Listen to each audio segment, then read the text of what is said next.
नमस्कार। आज मैं जहाँ से वीडियो आपके लिए लेके आ रहा हूँ यह सवाई माधोपुर राजस्थान के रणथंभौर से है। दरअसल हम लोगों ने रणथंभौर का एक ट्रिप प्लान किया था और इसके तहत दो तीन बातें जो मैं आपके बीच इस वीडियो के माध्यम से लेके आना चाहता हूँ वो ये है कि हम लोगों ने ये यात्रा दिल्ली से शुरू की थी। दिल्ली से हम लोग अपनी गाड़ी से रणथंभौर आए।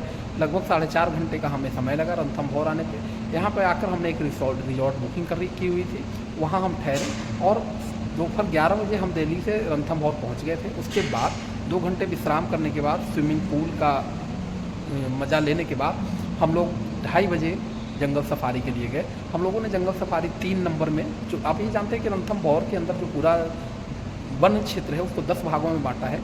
1 से लेकर 5 तक टाइगर के देखने की संभावना ज़्यादा रहती है। एक बात मैं और आपसे कहना चाहूँगा, आप कहीं भी सफारी पे जाएँ, कहीं भी जंगल में जाएँ तो सिर्फ वहाँ के प्राइम वन्य जीव के लिए ही ना जाए। जंगल और जंगल का जीवन अपने आप में एक बड़ा शानदार जीवन है। तो जब मैं यहाँ रणथंभौर आया, कल हम 3 नंबर में गए थे, तो हमें तो बाघ मिले ही, बाघ के बच्चे भी मिले, क्रोकोडाइल भी मिले, अन्य वन्य जीव, हिरण या काला सांभर या अन्य प्रकार के जीव तो मिले ही। उन सबके साथ साथ एक जो महत्वपूर्ण बात यह है कि रणथंभौर आने का सबसे अच्छा महीना कौन सा हो। अभी यहाँ पे काफ़ी गर्मियाँ हैं। अगर आप रणथंभौर की बात कर रहे हैं तो रणथंभौर 4 महीने बारिश में रणथंभौर की जो सफारी रहती है वो बंद रहती है। अक्टूबर, नवंबर, दिसंबर चूँकि बारिश के तुरंत बाद का महीना होता है, इसलिए बारिश के तुरंत बाद का महीना होने के कारण साइट सीइंग यानी कि आपकी विजिबिलिटी कम होती है। आप बहुत दूर तक नहीं देख पाते, घने जंगल होते हैं, पेड़ों की हरियाली ज़्यादा होती है, इसलिए आप बहुत दूर तक नहीं देख पाते।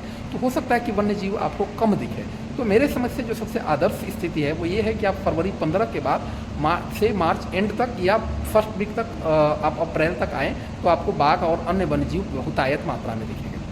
दूसरी बात ये कि जब आप कहीं भी जंगल सफारी के लिए जाते हैं या कहीं भी वन्य जीव को देखने के लिए जाते हैं तो आप उस पूरे इकोसिस्टम को महसूस कीजिए। हमारी दुनिया के पैरेलल एक दुनिया किस तरीके से, किस शानदार तरीके से अस्तित्व में है, उस पूरे इकोसिस्टम को महसूस कीजिए। साथ ही साथ आप ये महसूस कीजिए इस नेचर में हमारे अलावा और कौन कौन लोग हैं जिनका होना हमारे लिए उतना ही महत्वपूर्ण है जितना कि हम महत्वपूर्ण है। तो ये जंगल सफारी हम लोगों ने किया, काफ़ी रोमांचदायक। अगले दिन हमने सुबह फिर से जंगल सफारी की, जिसमें 1 नंबर और 5 नंबर का हमने जंगल सफारी बुक कर रखा था।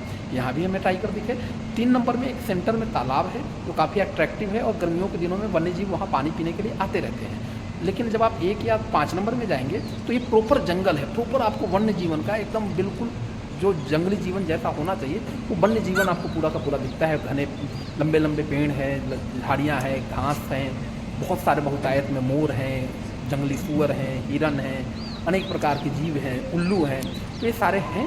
और इन सब के साथ आप पूरे वन्य जीव और प्रकृति और मनुष्य के पूरे इस रिश्ते को देखने के लिए एक बार रणथंभौर जरूर आइए। बहुत बहुत धन्यवाद। नमस्कार।